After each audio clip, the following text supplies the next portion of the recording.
Channel को subscribe करना ना भूलें और हमारे ताज़ा वीडियो सबसे पहले देखने के लिए बेल आइकन को दबाएं।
बेबस लाचार रोवे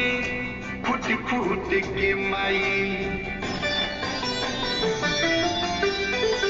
गरीब मजदूर मरे घुट घुट के माई बेबस लाचार रोवे फुट फुट के माई रौरे पागलती सब कहे लगी माई से कहाँ से लगी माई जग हंसाई हो जाई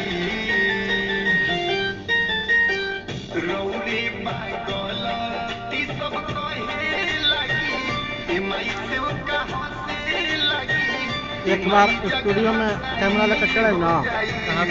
मानिए लिफ्ट में लग जो लेकर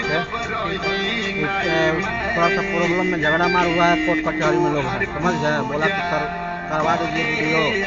लिस्ट में नहीं कर देंगे पैसा दे देगा वहीं पर ठीक है ना।